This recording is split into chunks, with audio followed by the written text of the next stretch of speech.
भारत नेपाल संबंधों की गतिविधियां महत्वपूर्ण परिवर्तनों के साथ रूपांतरित हो रही हैं, जो ऐतिहासिक जटिलताओं और बदलते भूगोलीय परिदृश्यों से चिन्हित हैं। इस वीडियो में हम भारत नेपाल संबंधों के सूक्ष्म पहलुओं में खोज करेंगे, जिसमें भूतकालीन नियंत्रण विधियों, बदलते संबंध और इस संबंध को आकार देने वाले समकालिक कारकों का छायांकन होगा।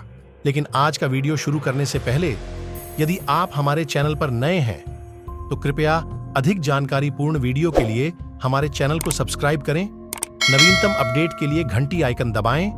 बिना अधिक समय बर्बाद किए आज का वीडियो शुरू करते हैं। 1950 के दशक में नेपाल पर भारतीय नियंत्रण का प्रभावशाली था, जिसमें भारतीय राजदूत नेपाल के मंत्रिमंडल की बैठकों में शामिल होते थे।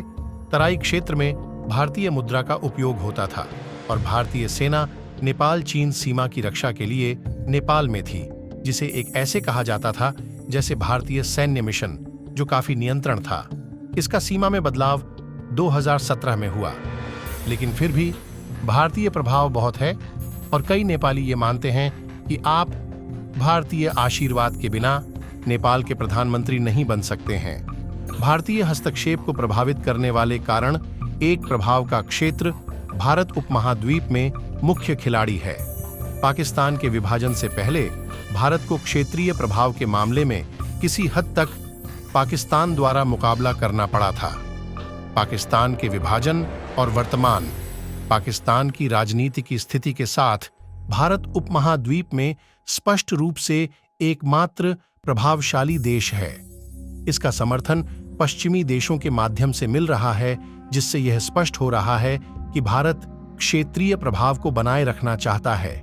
ऐसे प्रभावशाली स्थान प्राप्त करने वाले किसी भी राष्ट्र का यही प्रयास होता है।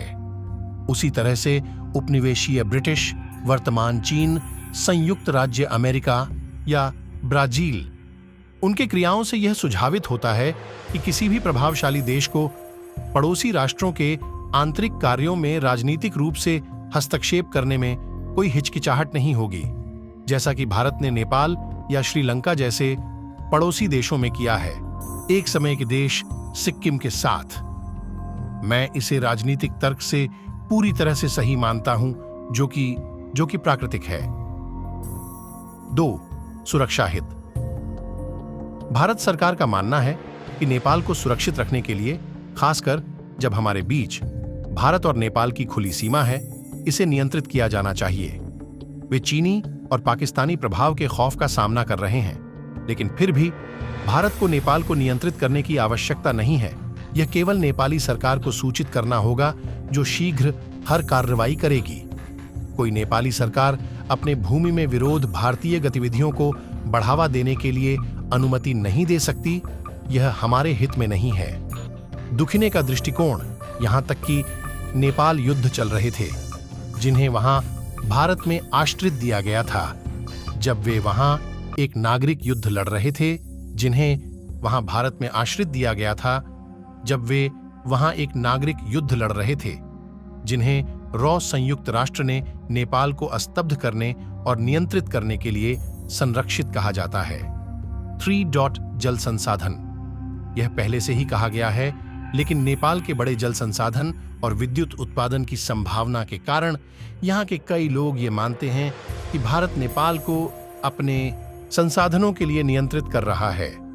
नेपाल सरकार ने भारत के साथ बड़े जल संसाधन परियोजनाओं की बहुसंख्यक समझौते किए हैं, लेकिन भारत सरकार इसे होल्ड कर रही है, क्योंकि इसे नेपाल को कोई उत्कृष्टता दिखाना नहीं चाहिए और इस पर पूर्ण नियंत्रण चाहिए। 4. प्रबल भारतीय प्रधानमंत्री। जब भारत को एक मजबूत प्रधानमंत्री द्वारा नेतृत्व किया जाता है, तो वह अक्सर अपने पड़ोसी देशों के साथ अधिक अग्रेसिव रूप से बराबरी करने की कोशिश करता है। इंदिरा गांधी ऐसा एक उदाहरण है, जिन्हें उनकी दृढ़ और सक्रिय नेतृत्व शैली के रूप में पहचाना जाता है। उनके समय में भारत ने सिक्किम को एक राज्य के रूप में शामिल करने और पाकिस्तान के विभाजन जैसी सांघर्षिक नीतियों का पालन किया। विपरीत में जवाहरलाल नेहरू, एक अधिक तटस्थ नेता, एक विभिन्न दृष्टिकोण रखते थे। वर्तमान में नरेंद्र मोदी एक और मजबूत नेता है, जो व्यापक लोकप्रिय समर्थन का आनंद लेते हैं। नेपाली लोग सात्विक संबंधों पर आधारित एक संबंध की आवश्यकता है, जिसमें साझा सांस्कृतिक और धार्मिक बंधनों को महत्वपूर्ण माना जाता है। यद्यपि आर्थिक आवश्यकताएं हैं, नेपाल यह अस्वीकार्य करता है कि इसका अर्थ है कि भारत का गुलाम बना जाता है। व्यापार समझौतों के बावजूद नेपाल यह दावा करता है कि इससे यह नहीं होता है कि भारत को नेपाल को क्या करना चाहिए या क्या नहीं करना चाहिए, विशेषकर संविधान को कैसे संशोधित करना चाहिए। यदि भारत को कोई गंभीर चिंता है तो नेपाली सरकार को यह सूचित करें और यह नेपाल के हित में होगा तो इस पर विचार किया जाएगा। भारत नेपाल संबंधों की जटिल ऐतिहासिक पृष्ठभूमि और समकालिक वास्तविकताएं इस संबंध को पुनः सृष्टि करने के लिए एक समर्थन देती हैं। दोनों राष्ट्र अपनी विशिष्ट पहचानों और हितों को नेविगेट करते हैं, जगतीय परिदृश्य के साथ मेल खाते हुए साथियों के बीच समर्थन और खुली संवाद की मांग को महत्वपूर्ण बनाए रखने के लिए करते हैं। तो ये है मुख्य कारण भारत नेपाल को नियंत्रित कर रहा है। यदि आप इस कथन से सहमत हैं तो कृपया नीचे टिप्पणी करें। मुझे आपसे प्रतिक्रिया पाकर खुशी होगी। मैं उम्मीद करता हूँ आपको वीडियो अच्छा लगा होगा। अगर आपको वीडियो अच्छा लगा हो तो वीडियो को लाइक करना, नीचे कमेंट सेक्शन में कमेंट जरूर करना और अपने दोस्तों के साथ भी शेयर करना। और अभी तक हमारे चैनल को सब्सक्राइब नहीं किया है तो चैनल को भी सब्सक्राइब जरूर कर देना।